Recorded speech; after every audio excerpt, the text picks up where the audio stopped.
So, we began last week the Maimer of L'Kutei Torah Parshas Bahar, Ki Savoyu El Ha'aretz Asher Ani Noisen Lachem V'Shav Saretz Shabbos L'Hashem.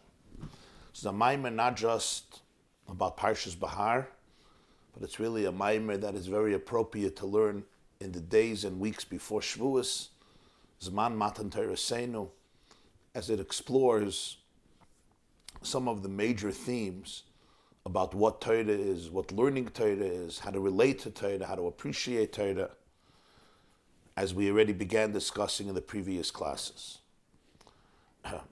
We are now up to Seif Gimel, the third part, the third chapter of the Maimer.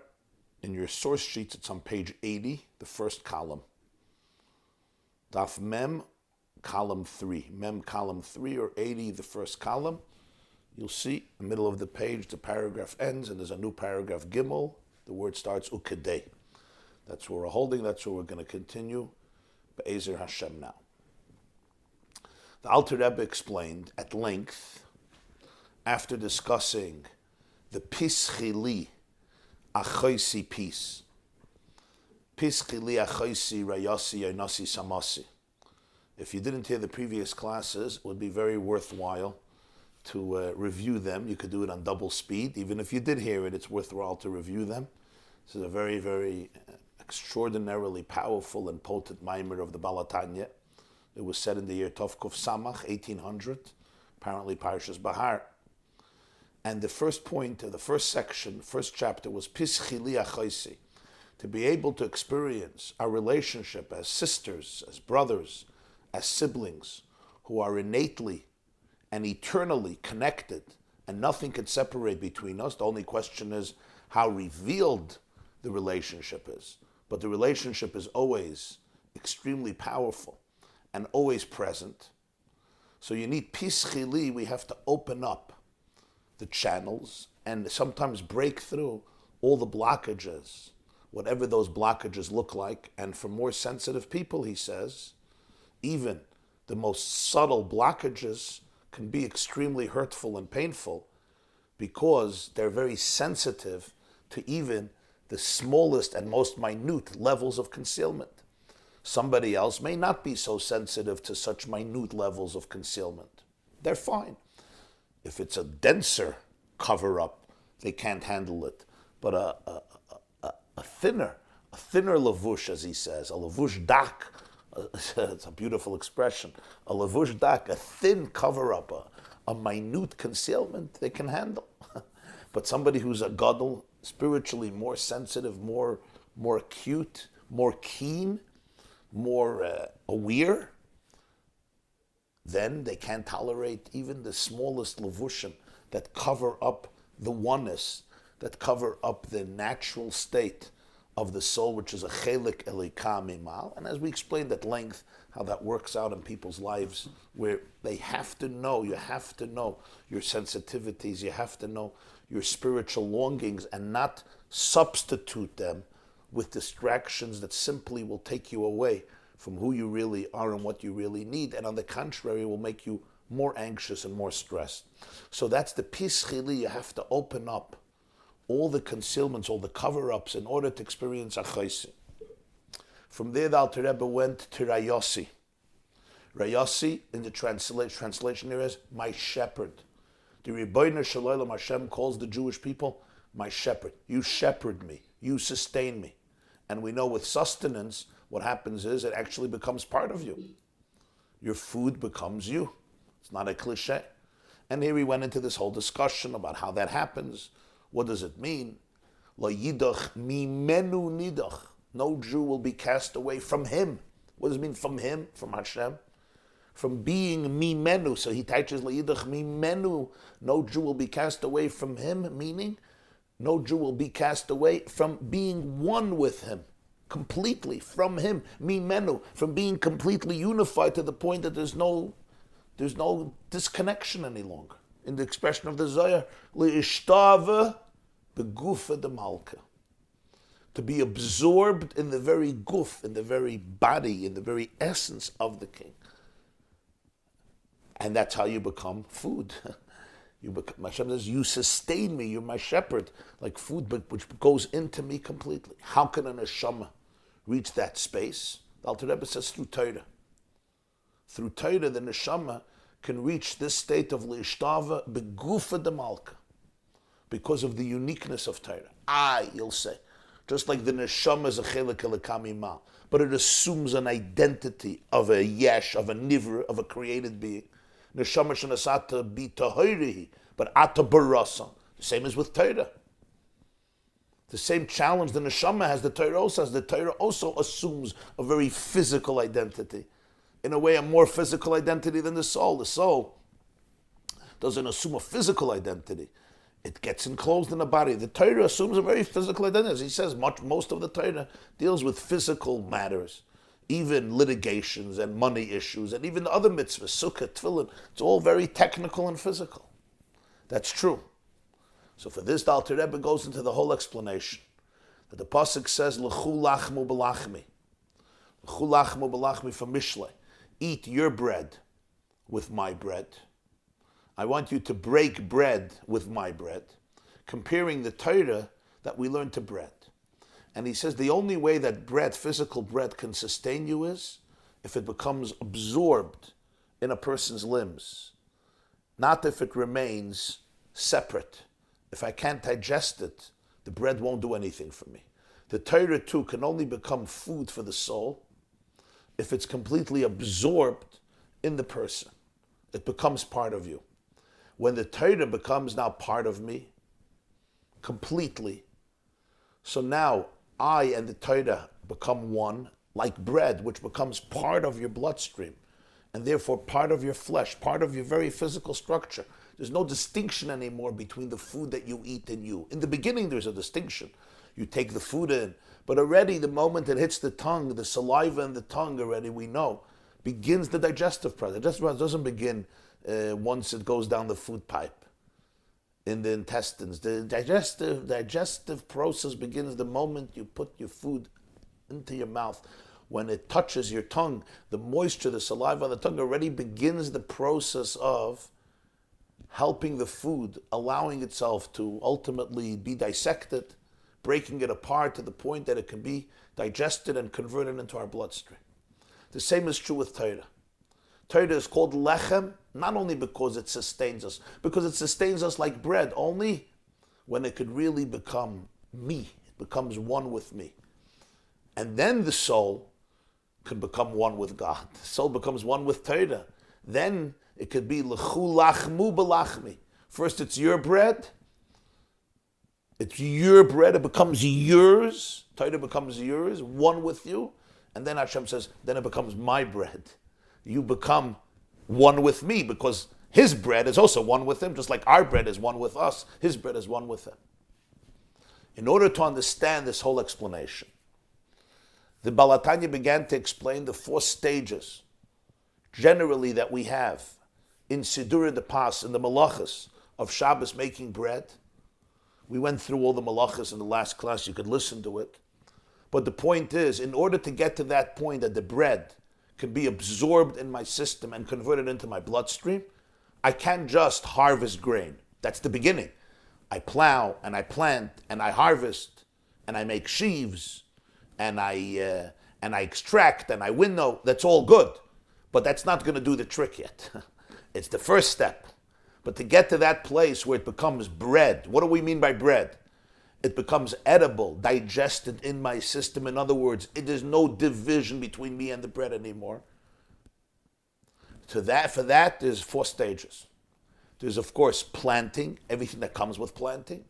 There's plowing in order to plant. There's plowing to create the fertile ground to be able to plant. And you need the rain, and then there's the harvesting, etc. Then you have to get the kernel. You have the kernel, but you have to grind it. That's still not enough. Even when you have particles of flour, it's not edible, it's not digestible. You don't eat flour. It's not something that humans can eat and be sustained by. Now you have to knead the flour. In other words, you mix the flour with water, so now you have a dough. But that's still not going to do the trick. Now you have to put it into the oven and bake it. So we have zriya, tchina, lisha, and afiyah. Sowing planting, zayin, and then you have mullen, you got to grind it, and then midafis kneten, in Yiddish, knead it, and then noch darf man es backen, you got to bake it. What are these 4 stages in Avodas Hashem? Remember, we're comparing Torah to bread. So if this is the process in order to get from the stalk to the bread, in order to get from the planting to the bread, these are the stages, and then you can eat it. The same is true with Torah. To get to that point where Torah becomes lechem, where you eat it, you digest it, you ingest it, and it becomes part of you, which then allows you to become part of Gufa de Malka. Lishtava begufa de Malka, so Hashem says, Rayossi, you're my sustainer, you're my shepherd. So in order to understand this, Alter Rebbe begins to explain the whole explanation that we delved in at length in the previous shir, which was Friday. This was the main theme of the class. It's a very, very deep section in the Maimer. The whole Maimer is very deep. All of his Maimarim are very deep. But this was a real gedichte, so to speak, a real gedichte point in the Maimer. And the point was that I'm using the terminology of the Maimer. The point was that there's 3 aspects. There's the koyach hatzemeach, the vegetative power that's in the earth. And that's where everything comes from. Hakal hayim and offer, that's a spiritual power God gave into the earth that comes from his own utterance. Maimer, tatshe aretz desha. Let the earth blossom grass. Tatshe is eish das. The Shach brings b'shem Reb Shimshon. Sifsei Koyin, the Shach, the famous commentary on Chumash, brings it b'shem Reb Shimshon, the Rash, that Tatshe is eish das. He says it in the parenthesis, Ken Kosav Shach b'shem Harav Shimshon. It's probably a comment of the Tzemach Tzedek who adds references to Likutei Torah. So that's the Koyach HaTzemeach. The Koyach HaTzemeach, you have a tree. And from the tree, on the tree, you'll have, of course, the trunk, you'll have branches, you'll have leaves, and then you'll have the crowning, the crowning jewel of the tree, which are the fruits that are edible, the peri. And the peri has the full luster and lushness and deliciousness and delightfulness and taste, besides the smell and the looks, as he explains at length. But it all comes from the seed. The fruit really captures the full richness that the earth produces. That a combination of earth, soil, with air, with water, with sunlight can produce this, but it needs the seed. The seed on its own seems lifeless, it seems numb. It has nothing of the glory, of the luster, of the taste, of the geschmack, of the flavor, of the aroma, or even of the appearance of the fruit. Nothing of its colors and its colorfulness and the diversity of the colors. Nothing of its inner substance, just a seed. But yet that seed has within it, as he said, something of the koyach hatzemeach, something of the vegetative power. And in a way it has it more than the fruit. We discussed about the DNA that's in the seed. So you have the koyach hatzemeach is really pure spirituality. Of course, it's in the earth, so it produces physicality, but it's a divine energy, a unique magic, so to speak, that the earth has these components that it can produce. And it produces. The way it's translated in the fruit is in the beauty and the deliciousness and in the aroma and the look of the fruit. But it all begins with the seed. When the seed is deposited in the earth, the seed has something of this koyach hatzemeach inside of it. And when it comes into the earth, it brings out from the earth this unique energy being translated into a fruit that reflects the seed. Spiritually speaking, the koyach hatzemeach is a metaphor for the source of Torah. The source of Torah, Eretz Al-Yoina, Dvar Hashem. The word of Hashem is the source of divine infinity, which Hashem and His wisdom are one, Hashem and His will are one. Huva chachmas echad, antu chakim v'la b'chachmi yediyah. The fruit of Torah is the way Torah is experienced in Gan Eden.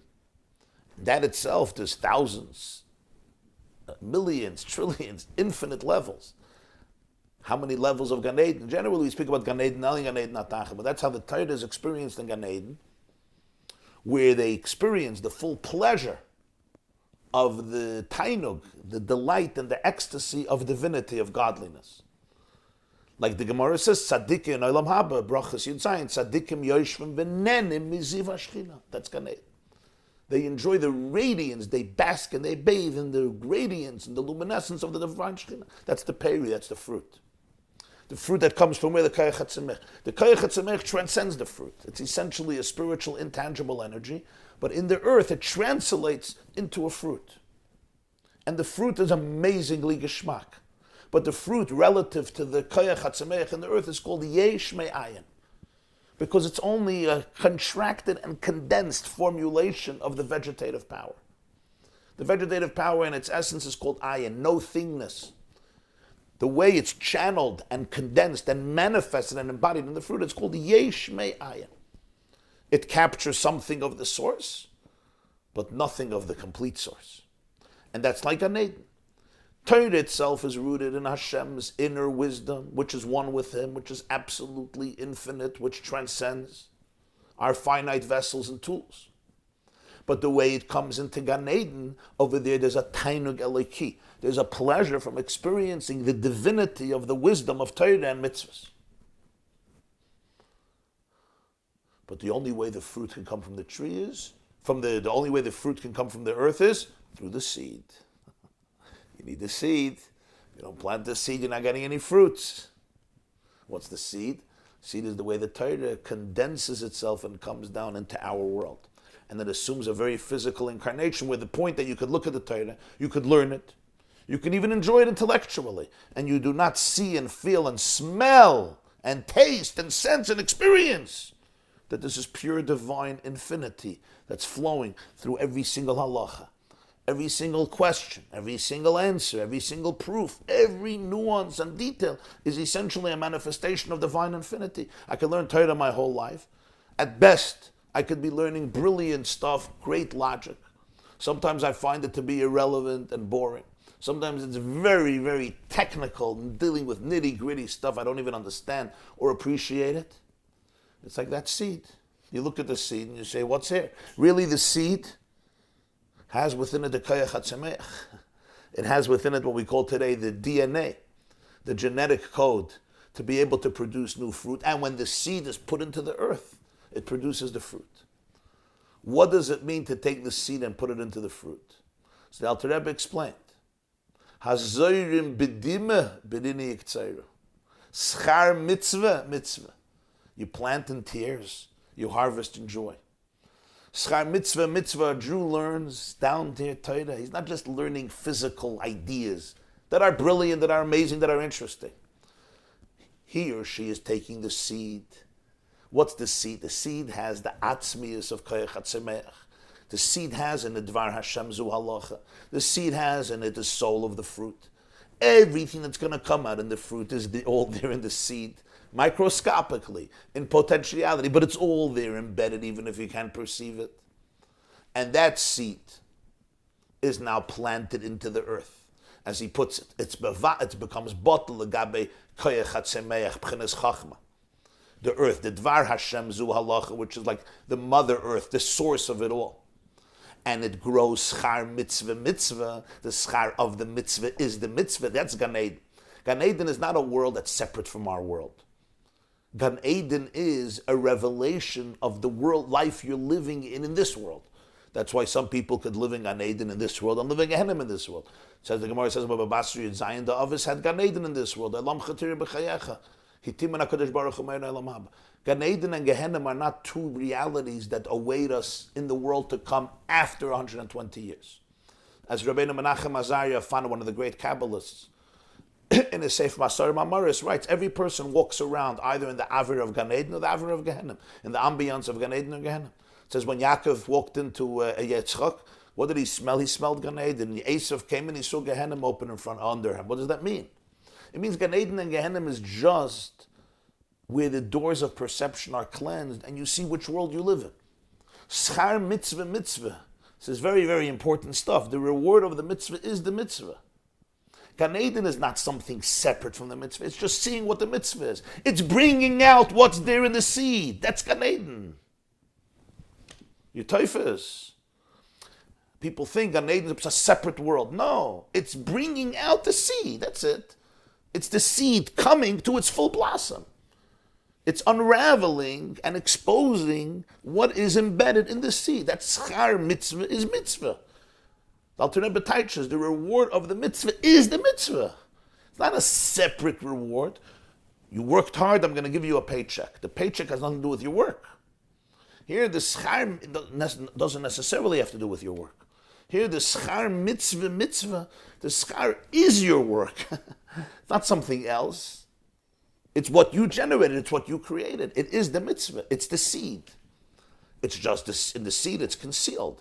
And schar mitzvah means that the seed blossoms. And that's what Gan Eden is. It's the pleasure of Torah, experiencing the lakus of Torah, which is still yesh me'ayin, l'gabe the koyach hatzemeach. And it's the physical halacha that becomes the seed when planted in the earth that brings it out. But you have to plant it.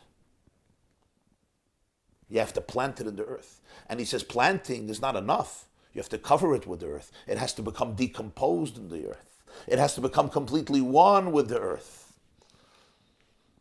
Which is going to be the theme of the continuation of the Maimah, that a person's learning has to follow that bittul, that surrender to the source, to want to become one with the source.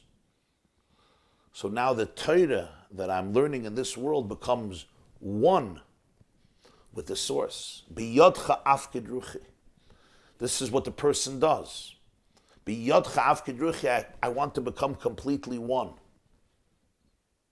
And he says, this is how a person has to learn. The Gemara says in Yevamos, Kuftas kala emer einli ela Torah filu Torah einli. Somebody says, I have only Torah, I don't even have Torah. What does it mean? So the Alter Rebbe teaches, if somebody says, I only have Torah, there's nothing to Torah more than Torah. Just the Torah I have, that's it. He says, even the Torah you don't have. You're missing the point. Sometimes you see a person could learn Torah, and the Torah actually brings arrogance. They become more arrogant. They become more haughty. They have this feeling of holier than thou, I'm superior to you. So he says, I feel a Torah in like, you're completely missing the point. You stripped the Torah from its essence. It's like you strip the garment. It's like, I see you, and I like what I see. I take your garment and I leave you behind, because I want you. I don't have you. I feel a Torah in like. The whole Torah, every nekuda of Torah that you're learning is Ein Sof. It's Chachmas Hashem.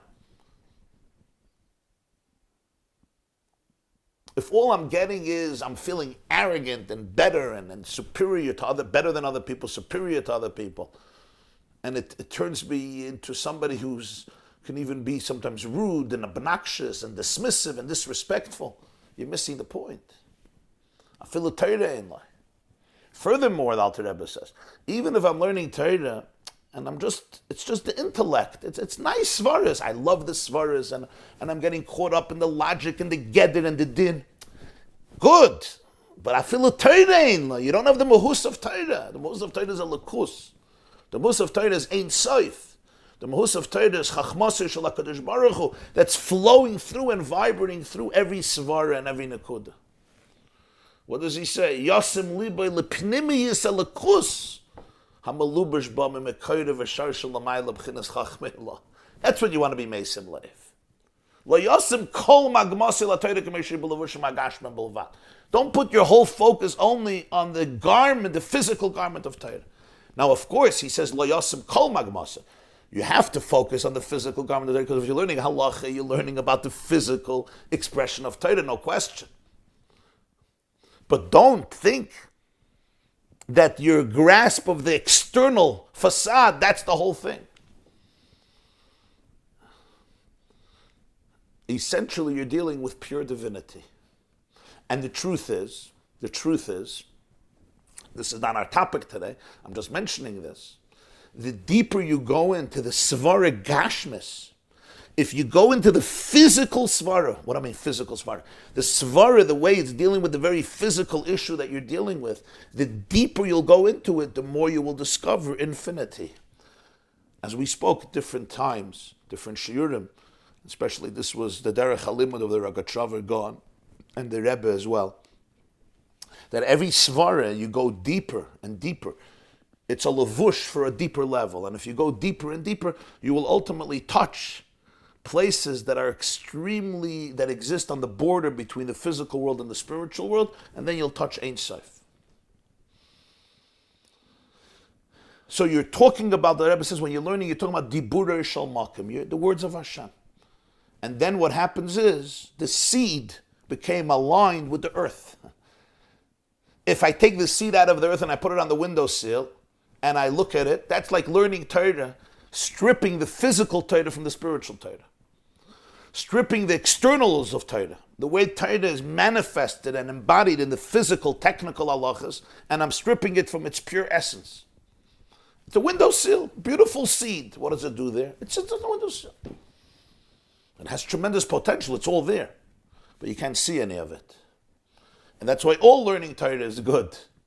The seed has everything, but it's all concealed. When I take the seed, I put it in the earth. I align the seed with the earth. I align the Torah that I'm learning with the Koyach HaTzemeach. Now they become one. The Torah down here and the Koyach HaTzemeach, the seed decomposes, becomes one with the earth, and now we can create a schar mitzvah, the gili of the fruits in Gan Eden. Now what happens is the Torah becomes completely one with the source. So you remember the Alter Rebbe asked in the beginning of this chapter, how can through Torah can the soul become completely one? The Torah also came down into physicality, just like the neshama. We have the answer now. Torah is like the seed that decomposes, and it becomes, like he says, the last words of this chapter, V'hoyu lachadim mamish, becomes completely one with the earth. There's no separation anymore. When that Torah now becomes you, so now where you also become one with that earth. So l'shtava b'guf the malka. That's the whole continuation of the chapter. You see how it all comes together. Siv Gimel. Let's continue Siv Gimel, as I said, page 80. Anybody wants to ask any questions before we go further? Okay. Zogdal to Rebbe weiter. One more time about Gan Eden. Only one more time. I think Rebbe was saying that when someone gets to a place where they're being learned on the left on how the Alter Rebbe is speaking, then they experience Gan Eden in their life. In other words, I was saying that his point here is with Gan Eden, that it's not like a person thinks, I work in the factory and at the end of the week I get a paycheck, or at the end of the month I get a paycheck. So Gan Eden is the paycheck that you get for this world. It's much deeper than that. It's not a paycheck. Gan Eden is the world I create for myself. It's the world I live in. In other words, a person could live in Gan Eden in this world. It's the environment, it's the ambiance I create for myself. I live a world, if I live in a world of truth, in a world of holiness, in a world of goodness, I'm living in Gan Eden. The difference is that in this world, things are more concealed. So I may not see the world I'm living in. But Gehenna and Gan Eden are really just, when somebody picks up a mirror to you and says, hey, look in the mirror. Gan Eden and Gehenna essentially are mirrors. That's what they are. God picks up a mirror and says, hey, look, and you get to see yourself. One person sees himself, and what does he see? Gan Eden. And another person sees himself, and what does he see? The opposite of Gan Eden. It's spelled the holding up a mirror. But seeing not just my nose, not just my eyes, not just my forehead. It's seeing what's inside. So I could look, and if I became that person that I could have become, I see Gan Eden. I'm in Gan Eden. Gan Eden is in me. And sometimes I look up and I'm like, OMG. So usually we translate it as, oh my God. But in this case, it's, oh my Gehenna. OMG. So basically, I'm looking in the mirror and I basically see I was living in a world of falsehood. That's the world I'm in. And I need a lot of healing. I need a lot of cleansing. I need a lot of cosmic therapy, which is also the idea of Gehenna, cleansing. So I can go into my real space, which is Gan Eden. So it's not about scaring people or punishing or vengeance or I'll get you back.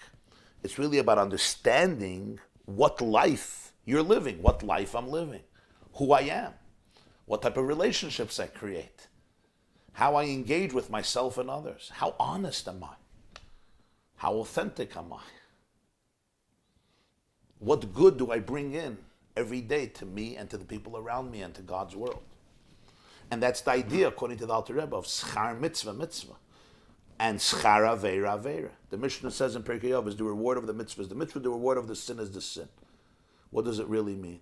The greatest reward of the mitzvah is the mitzvah itself, nothing else. You don't need anything else. It's that you did the mitzvah. So what's the reward? The reward is you'll see what you did. You'll have a mirror, and you'll be able to see. The worst punishment of the aveira is aveira, the sin itself. The herst, schar aveira, aveira. The worst consequence for the aveira is the aveira itself. That's worse than anything else. Somebody will say, it's really very relevant to tshuva. Let's say taking a marriage. Somebody betrays their spouse.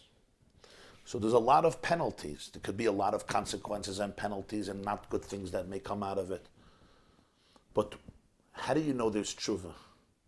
When they realize that the worst thing that happened was the betrayal itself, nothing else. It's not that you were caught. That's not the worst thing that happened. That's the best thing that happened. The worst thing that happened was the betrayal. That the relationship was ruined, that such a beautiful relationship was ruined. The moment you become aware of that, you're already in a good space. Schar aveira, aveira. The worst thing about the aveira is the aveira itself. That's it. Nothing else comes close to that. The best thing about the mitzvah is the mitzvah itself. The mitzvah itself is the best thing. You can't get better than that. You can't get better than that. You say, Gan Eden. No, Gan Eden is the mitzvah. Gan Eden is the light of the mitzvah. Gan Eden is seeing the mitzvah. Gan Eden is a microscope that allows you to appreciate what's inside the seed. You're not going to get better than the seed. The seed has it. The seed has it. You're not going to get better than the seed.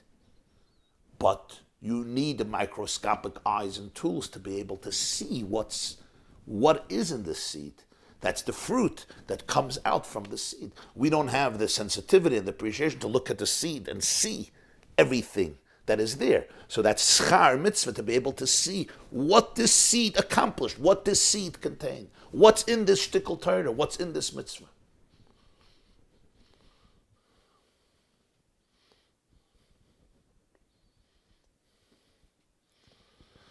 Yeah. I think we need a niggin before we continue.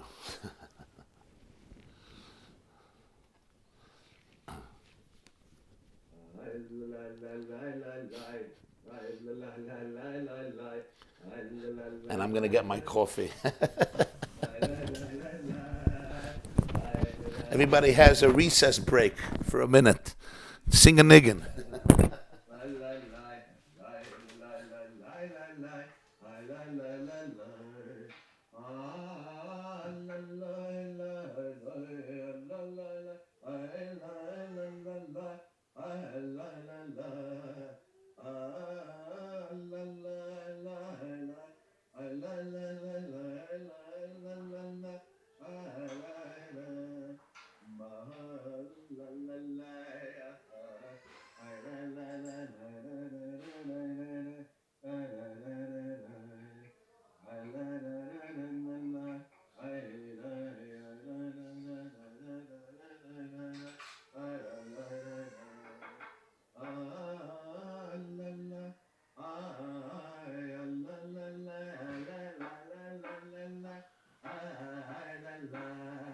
Yes, we know that. Know the nigga?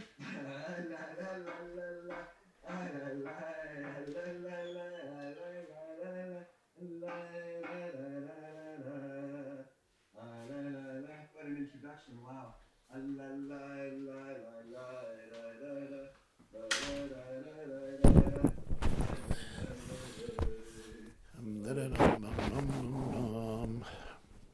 Shkoyach Reb Aaron.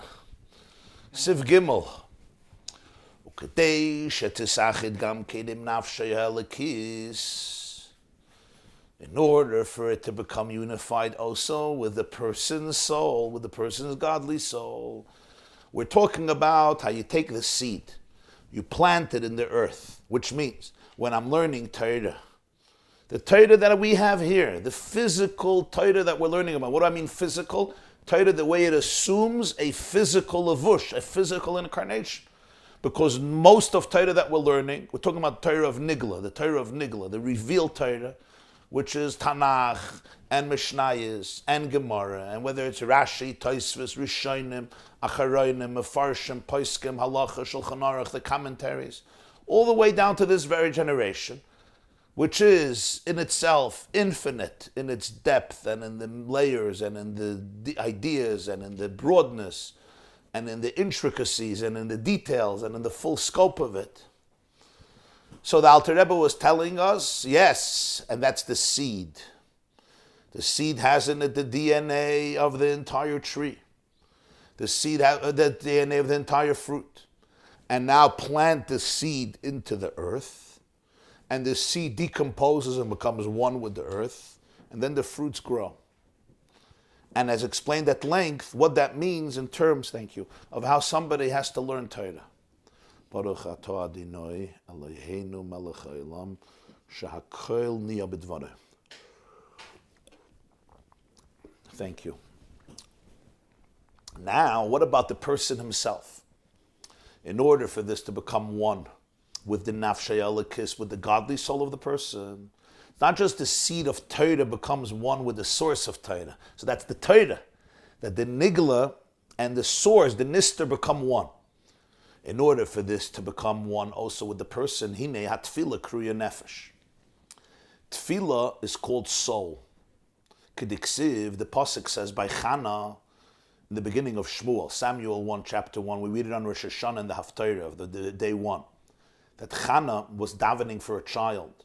And she tells the Kohen, she tells Eli, the Kohen Gadol, he thought she was drunk. She says, no, I'm not drunk. Ve'eshpoiches nafshi lifnei Hashem. I poured out my soul before God. So this is a very famous expression. Ve'eshpoiches nafshi. In Eicha, Yirmiyah Navi says, Shivchi chamayim chamawayim libech noichach b'newewe Hashem Shivchi chamayim chamayim libech noichach b'nei Hashem. Again, pour out your heart like water. Let it flow. Pour out your heart. Noichach b'nei Hashem. But already before in Shmuel, Chana uses these words, Ve'eshpeches nafshi, and it's not a coincidence that Alter Rebbe brings this pasuk, because the Gemara says in Brachas Daf Lamed, that Kam hilchis rabvis ikel miluf mehanikroi. Many of the major laws of davening we learn from where? From Chana's prayers. That's where, I don't know if you know that, but the source of most of the major halachas about how to daven is from Chana's tefillah, which is in itself astounding. Avraham davened, then Yitzchak davened, then Yaakov davened, and a lot of people have davened before Chana. But the main halachas of tefillah you learn from Chana. There's an amazing sikha of the Lubavitcher Rebbe, L'kutei Sichos Chelik Chavtes, Rosh Hashanah, where he explains what was the uniqueness about Chana's tefillah that becomes the source of tefillah. But it's for a different shiur. But what do we see from here? The term that she uses for tefillah is ve'eshpoiches nafshi. I poured out my soul. So nefesh, she says, tefillah is kriya nefesh. Tefillah is called the nefesh, the soul. Now what does it mean? How do you pour out your soul? Well, you take your soul and you pour it. I mean, you pour out your soul. So it's an expression in English, right? Pour out your soul, but it comes from this pasuk. I poured out my soul. I understand you pour water. You can pour soda, you can pour coffee, you can pour tea, you can pour seltzer. You can pour cold water or hot water, but how do you pour a soul? He says,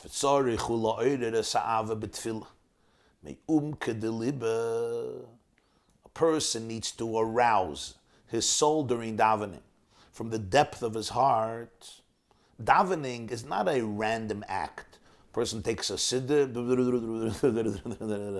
No, he says davening is a time to be ma'ir the av, to arouse the love, the relationship, go into the depth of your heart, which means with utmost sincerity and genuineness. Allowing your soul to long, to go up, to ascend, nefesh, with a complete dedication of the soul, I love you, Baruch, allowing my whole mitzias, my whole identity to be aligned with Hashem. This is the idea we spoke in the beginning of the Maimon about Achoisi, my sister, from the words Ichoy Alexandris, the Alexandrian knot. In other words, going back to that innate, intrinsic relationship that exists.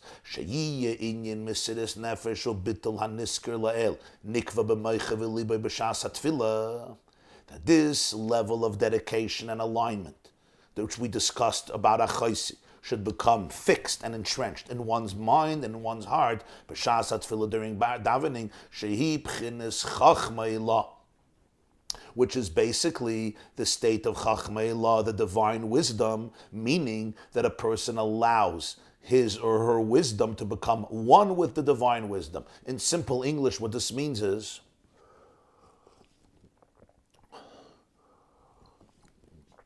this means something very profound, he's telling us. And I want you to tune in here. What does the word tefillah mean? We say tefillah means to daven. What does davening mean? To pray. What does pray mean? To ask what you need for. That's partially true, of course, but there's also something much deeper. The word tefillah has its roots in a word in Parshas Vayechi. Yosef meets his father after 22 years. Remember what his father tells him? Ra'oi fanecha loi filolti. V'hinei here elikim oisi gam azarecha. I never imagined even to see your face. And now I see the face of your children. The word for imagine is pilolti. Loi filolti. I never imagined, I never dreamt, I never anticipated.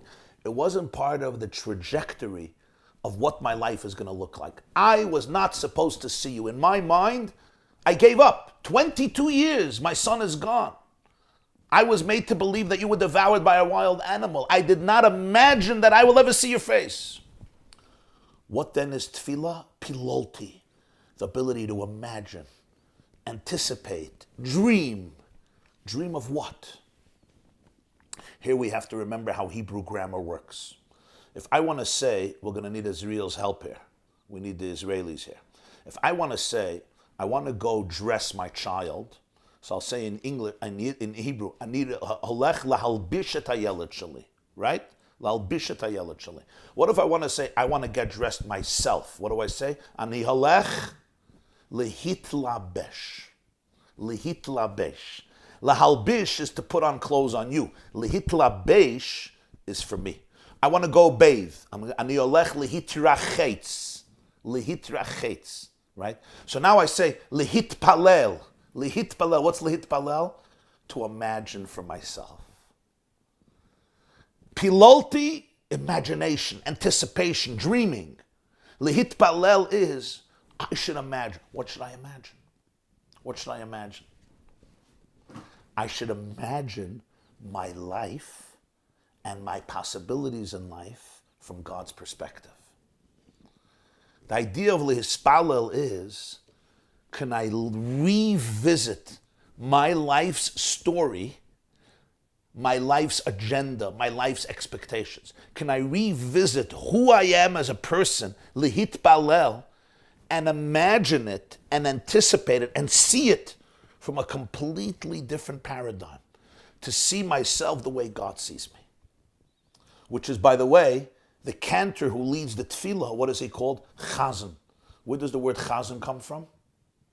What does chazan mean? Vision. Vision. Chazon. Chazon yeshan. Why does a chazan need vision?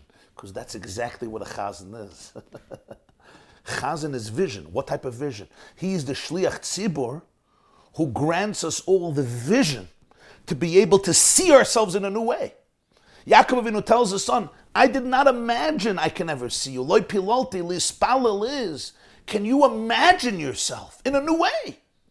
Instead of seeing myself from a very narrow, petty, mediocre, frustrated, resentful, angry, traumatized, restricted place, can I see myself from the point of view of infinity? Can I see myself the way God sees me? Tefillah is all about alignment. And that's ve'eshbeiches nafshi. I pour out my soul. What does it mean I pour out my soul? I allow my soul to go out of all of its containers. You know, when you pour water, the water is trapped in the pitcher or something, and you open the lid and you pour it out. Ve'eshbeiches nafshi. The Alter Rebbe is saying, I take my soul, which may be contained and small and limited and trapped, and I pour it out. Lifnei Hashem. I let it become one with infinity. In other words, in simple words, I allow myself to see myself the way God sees me. I want to look at today's day. I'm davening today. I want that today's day I should live the way God sees my potential in life. The Hesed Baden. You get it?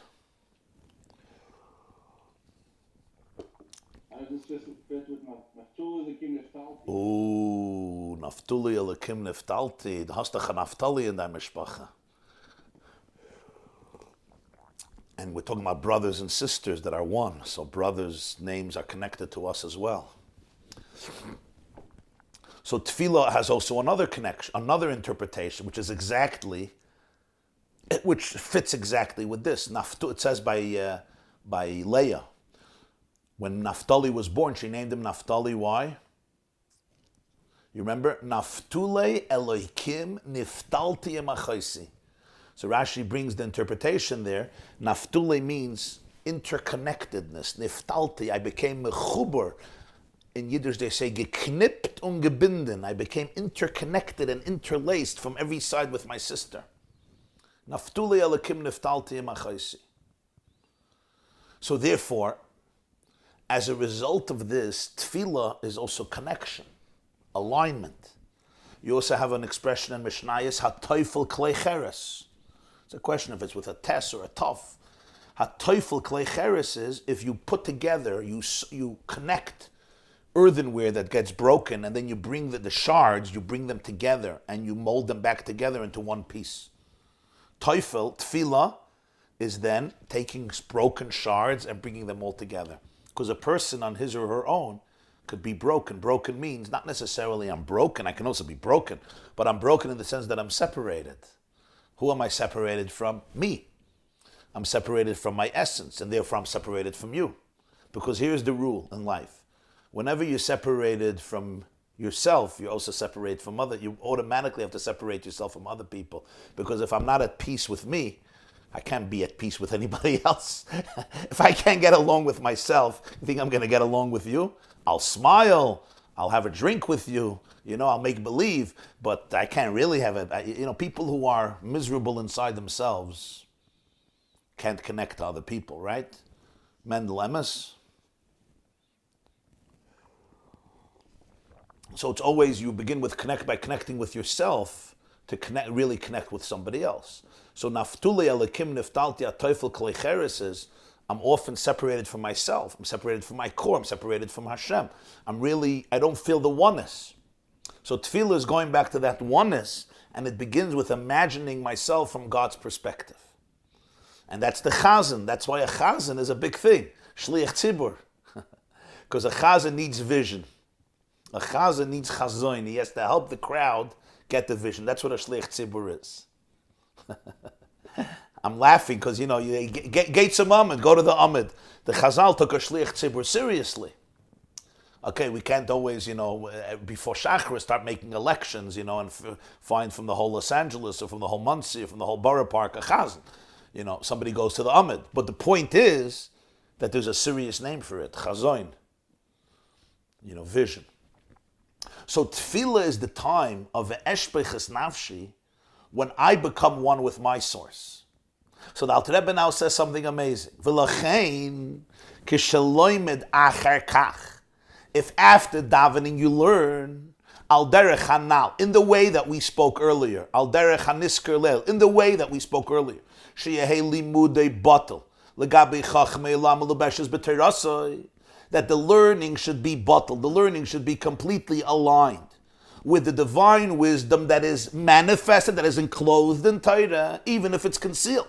Because I'm learning a piece of Gemara, or I'm learning a piece of Mishnah, or I'm learning Chumash, whatever I'm learning, and I don't necessarily see the Chachmei Law. I see a seed. But nonetheless, I'm learning the way this Maimer taught me to learn. So now what happens? So the Alter Rebbe says, so you know what happens? So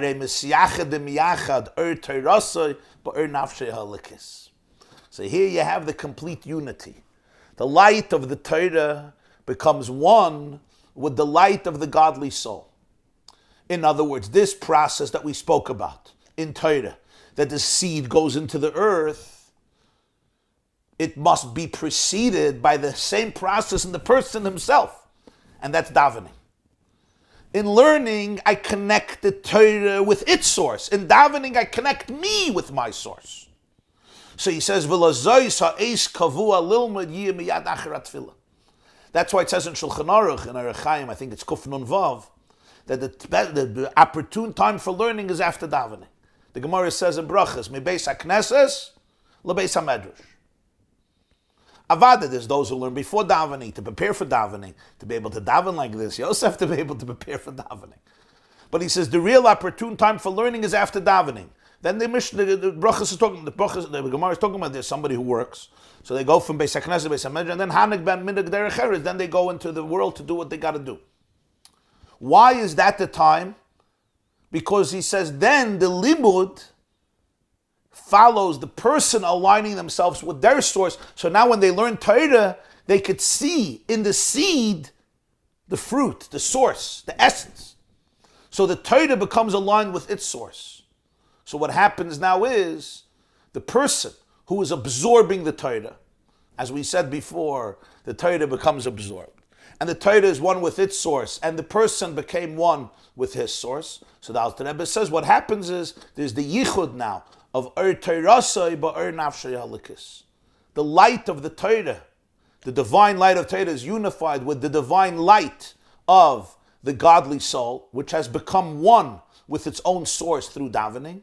So now you have the complete unity. V'zehu Ashrei Misha Balakan v'Talmudei Biyadeh. And that's the meaning the Gemara says in Pesachim Daf Nun. He brought at the beginning of the Maim. Fortunate is the person who comes here and his learning is in his hands. Pirush Shabalakan Nafshei Halikis Alidei Mesidus Nefesh of Bittul Hanal. What does it mean? Misha Balakan, person who came here. It's a funny expression. It's like, fortunate is the guy who came here with his Talmud in his hand. He says it has to be Misha Balakan. He has to show up here. He came here. What's pshat he came here? His Nefesh Halikis actually arrived through Mesiris Nefesh and Bittul. Sometimes a person never came here.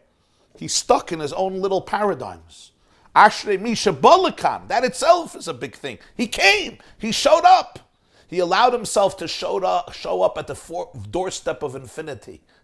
That's a big thing. That takes a lot of Mesiris Nefesh. It takes Bittul. V'Talmudei Biyadei Gamken al V'Talmudei Gamken Biyadei al Derech Hanal.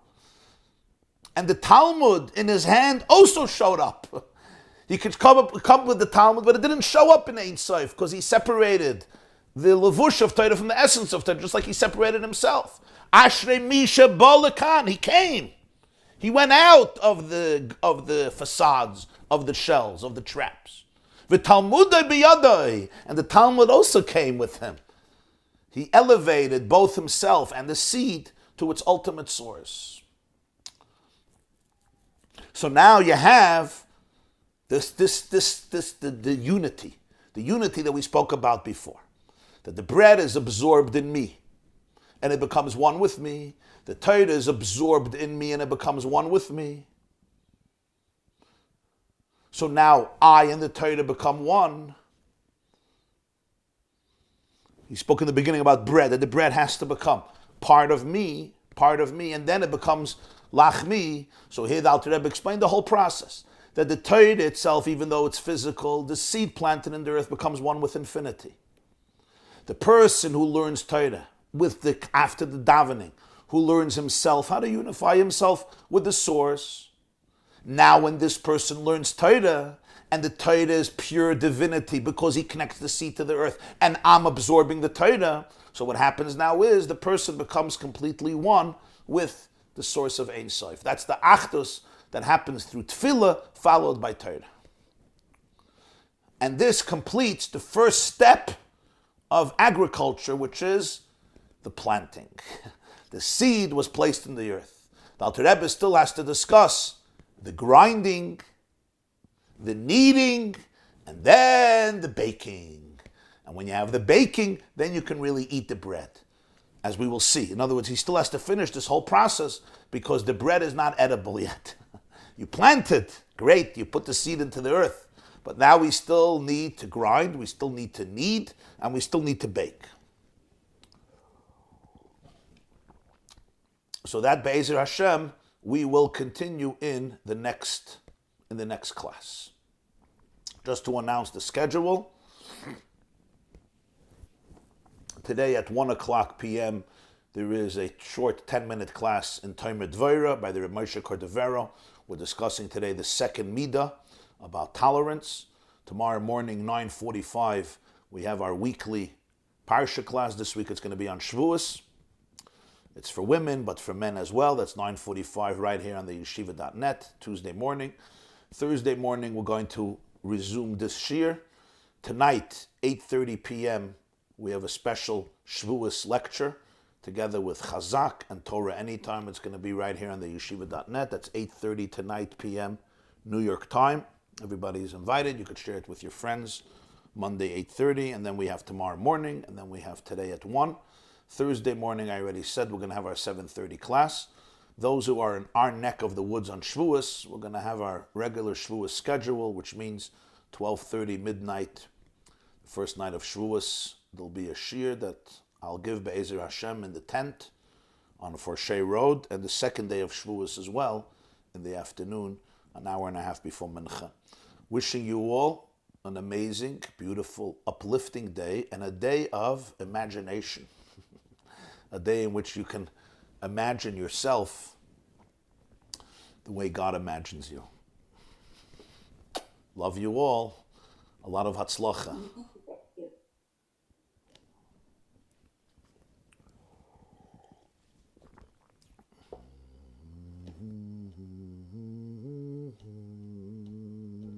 Take a look at the Me'or Anayim on Parshas Bamidbar.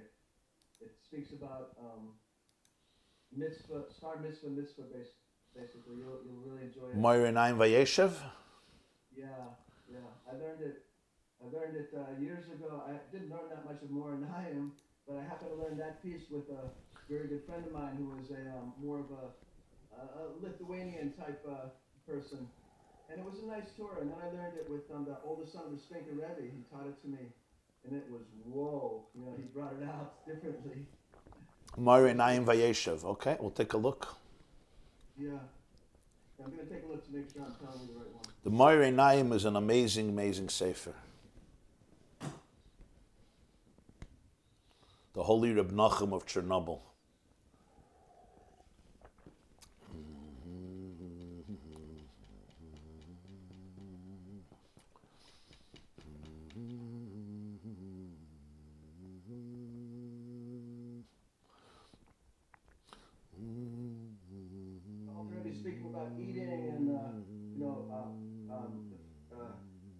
Absorbing, even smelling the food starts that process a little bit.